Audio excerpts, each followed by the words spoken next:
രാത്രി നല്ലൊരു ചെറിയ മഴയങ്ങ് പെയ്ത് അസുഖം പിടിച്ച് നല്ലൊരു ഉറക്കങ്ങ് ഉറങ്ങി. മഴയൊക്കെ എത്ര വേണമെങ്കിൽ പെയ്തോട്ടെ, പക്ഷെ കാറ്റടിക്കാണ്ടിരുന്നാൽ കാറ്റടിച്ചാൽ ചിലപ്പോൾ അത് നമ്മളെ വീട് താങ്ങും. അടുത്ത മഴയും വൈകാതെ വരും. ഇനി അങ്ങോട്ട് മഴ തന്നെയായിരിക്കും. പല്ല് തേച്ചുകൊണ്ടിരിക്കുമ്പോഴാണ് ഇതാ ഒരാൾ സ്കൂളിലേക്ക് പോകുന്നത്. കൂട്ടാൻ വണ്ടിയെല്ലാം വരുന്നതുകൊണ്ട് നമ്മളൊന്നും മെയിൻറ്റ് പോലും ചെയ്യാണ്ടാണ് പോകുന്നത്. എന്തായാലും കൊണ്ടാക്കി കൊടുക്കണ്ട, എന്നാൽ പിന്നെ വണ്ടിയെല്ലാം കയറ്റി വിട്ടിട്ട് വരാം.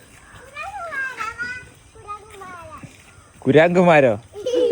ഇതാ പോന്ന് വേറൊരു ടീം സ്കൂളിലേക്ക്. നടന്നല്ല കേട്ടോ, എല്ലാവർക്കും വണ്ടിയെല്ലാം ഉണ്ട്. ആ മക്കള് എന്തൊക്കെയോ പറഞ്ഞുകൊണ്ട് പോകുന്നുണ്ട്. അവര് സംസാരിക്കുന്നൊന്നും നമ്മുടെ അമ്മൂസിന് മനസ്സിലാവുന്നു. അതൊക്കെ അവരെ തന്നെ ആയിട്ടുള്ള ഒരു ഭാഷയാണ്. അത് ചിലപ്പോൾ എല്ലാവർക്കും ഒന്നും പെട്ടെന്ന് മനസ്സിലാവണമെന്ന്. നമ്മളീ നിൽക്കാൻ തുടങ്ങിയിട്ട് നേരം കുറേ. ആ ബാഗിനാണെങ്കിൽ നല്ല കനവും. ബാഗ് പിടിക്കാൻ വേണ്ടി ചോദിച്ചാ ബേഗുണ്ട് വേണ്ടേ?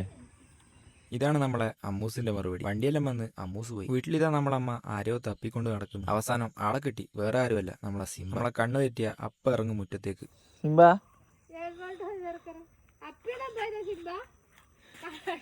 ഇതെന്താ സിംബ കോലോ? അയ്യോ, നിന്നോടാവൂലേ? ബാ ബാ ബാ, കേറ് കേറ് കേറ്, ബാ കേറ്, ആമ്പ കേറ്, ആമ്പടാ. പല്ലെല്ലാം തേച്ച് കഴിഞ്ഞാൽ നമ്മൾ ചായ കുടിക്കാൻ നോക്കുമ്പോൾ കടിയൊന്നും ഉള്ളത്. പിന്നെ നല്ല ചൂട് മത്തിക്കറിയും കുഞ്ഞൻ മത്തി പൊരിച്ചതും പിന്നെ ചെറിയൊരു കറി. ചോറെല്ലാം കഴിച്ച് കഴിഞ്ഞാൽ നമ്മൾ നേരെ വന്നത് ഹോസ്പിറ്റലിൽ നമ്മളെ ബാക്കി വാക്സിൻ എടുക്കാൻ വന്നു. ഇവിടെയാണെങ്കിൽ നല്ല തിരക്കുണ്ട്. ഇതെല്ലാം കഴിഞ്ഞിട്ട് വേണം നമുക്ക് പണിക്ക് പോകണമെങ്കിൽ. എപ്പോഴെന്തോ ഇവിടുന്ന് ഇതെല്ലാം കഴിയോ.